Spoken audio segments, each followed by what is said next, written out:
Hi friends, welcome to English zone VK. English grammar और literature की पूर्ण जानकारी के लिए मेरा चैनल ज़रूर सब्सक्राइब करें और कंपटीशन की तैयारी सही तरीके से करें। आज मैं आपके लिए लेकर आया हूँ इंग्लिश टीचिंग का सेकंड पार्ट, जो कि टेट सी-टेट में पूछा जाता है और ये बहुत ही इम्पॉर्टेंट क्वेश्चन हैं जिनकी पूर्ण आने की संभावना है। इसके नोट्स आपको जल्दी कहीं मिलते नहीं हैं, इसलिए ये आपके लिए बहुत इम्पॉर्टेंट है। चलिए देखते हैं पहला question. In English inductive deductive method is more appropriate to teach. तो इंग्लिश इंडक्टिव डिडक्टिव मेथड क्या है? ये है एक तरह का पढ़ाने की टेक्निक, इंग्लिश पढ़ाने की टेक्निक। तो ये इंग्लिश पढ़ाने की टेक्निक किस में काम आती है? इंडक्टिव डिडक्टिव मेथड किस में काम आता है? ये आपका काम आता है इंडक्टिव डिडक्टिव, ये आपको याद रखना होगा। ये ग्रामर पढ़ाने के काम आता है inductive deductive method. In English has no gender. किसमें जेंडर नहीं होता, यानी लिंग नहीं होता है इंग्लिश में? किसमें जेंडर नहीं होता है? लिंग। प्रोनाउन में या वर्ब में या एडजेक्टिव में या कॉमन नाउन में? तो फ्रेंड्स, एडजेक्टिव में लिंग नहीं होता है, जेंडर नहीं होता है। Lesson planning is based on teaching steps as principle basis first pronounced by. Lesson planning based on teaching steps, जो हम लेसन प्लान बनाते हैं वो पढ़ाने के तरीके के बारे में है। तो इसके सिद्धांत को सबसे पहले किसने तैयार किया था, आप बताइए? Morrison, BS. ब्लूम, हर्बर्ट या फिर विलेन राय? तो आप देखिए इसमें कौन सा है, 1 मिनट के लिए आप सोच सकते हैं। तो इसमें सी है। कौन सा? सी, यानी हर्बर्ट के द्वारा। Next, the first step planning A lesson is. The first step of planning A lesson is. किसी लेसन को स्टार्ट करने के लिए, प्लान बनाने के लिए, लेसन प्लान बनाने के लिए सबसे पहले क्या ज़रूरत होती है? ठीक, to decide teaching objectives, presentation, introduction, evaluation, क्या ज़रूरत होती है? तो इसमें पहला होगा आपका टू डिसाइड टीचिंग ऑब्जेक्टिव। तो आप क्या उद्देश्यों के बारे में बताएंगे?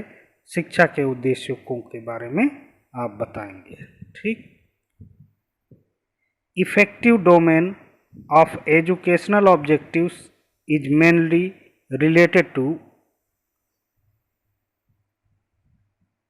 Effective domain of educational objectives is mainly related to।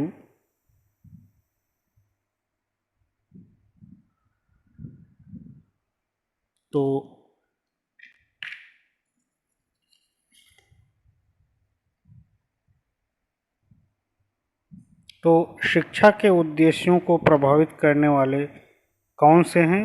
Knowledge, feeling, doing, imitation. तो यहाँ पे होगा फीलिंग। ठीक। ऑडियो वीडियो मटेरियल रिड्यूस्ड, यानी ऑडियो वीडियो जो मटेरियल होता है वो कम करता है। किस चीज़ को कम करता है? टाइम को कम करता है, यानी समय बचाता है ऑडियो वीडियो मटेरियल। जब आप ऑडियो वीडियो देखते हैं तो आप बहुत कम समय में ज़्यादा पढ़ लेते हैं। पिक्चर्स हाइटेन लर्निंग, जो फोटोज होते हैं वो सीखने की कला को क्या करता है, बढ़ाता है, कैसे बढ़ाता है।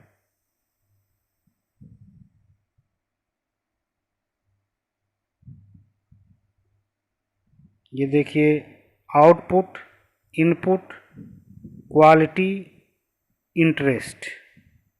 क्या होता है, अगर आप पिक्चर्स को दिखाकर पढ़ाएंगे तो आपका इंटरेस्ट, बच्चों का इंटरेस्ट बढ़ता है। ठीक।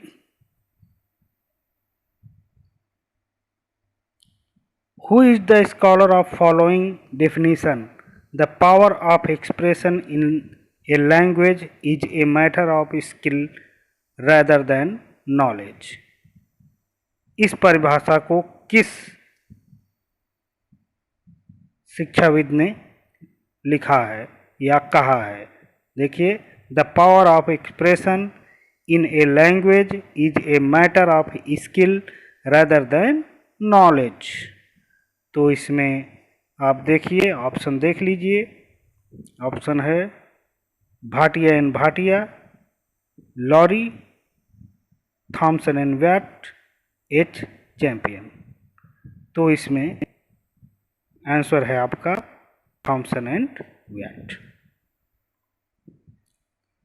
Rapid reading is generally called, जो तुरंत यानी तेजी से पढ़ने वाली जो रीडिंग होती है, पढ़ाई होती है, उसे क्या कहा जाता है? जो बच्चे तेजी से पढ़ते हैं, जल्दी से पढ़ते हैं, तेज पढ़ते हैं, रैपिड मतलब तेज।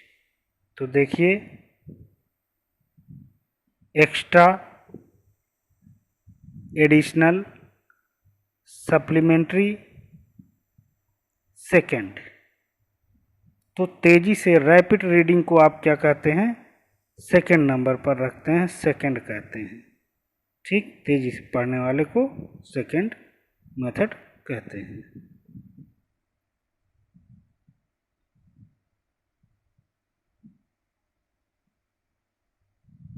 तो इंटेंसिव यहाँ पे मिट गया है, ये है इंटेंसिव।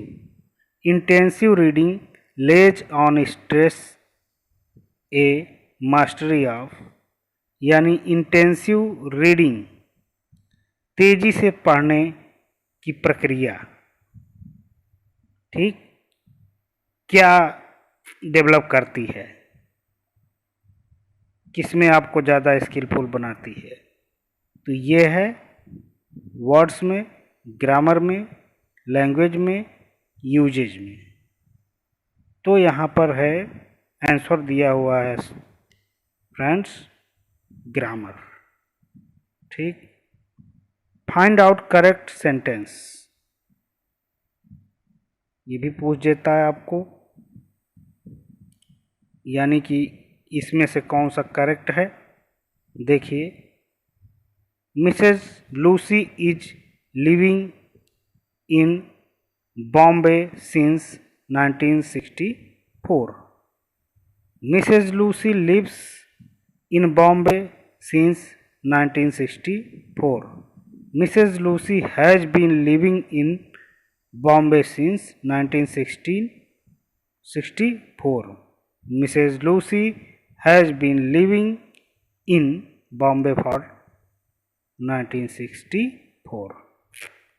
तो आपने ये प्रेजेंट परफेक्ट कंटिन्यूअस टेंस है, ठीक है। प्रेजेंट परफेक्ट कंटिन्यूअस टेंस में कौन सा सही होगा? ये होगा सी वाला सही होगा, ठीक, क्योंकि हैज़ बीन, हैव बीन का प्रयोग किया जाता है, ठीक, और क्रिया के अंत में आईएनजी लगता है और निश्चित समय के लिए सीन्स का प्रयोग किया जाता है, ठीक। इसमें हैज़ बीन, हैव बीन का प्रयोग नहीं हुआ, इसलिए ये गलत हो गया। इसमें भी नहीं हुआ है, ये भी गलत हो गया, ठीक। इसमें क्या था? Lucy has been living in Bombay, यहाँ फॉर का प्रयोग हुआ है, जो कि ये भी गलत है। तो सही क्या है? सी वाला सही है। Thanks for watching. थैंक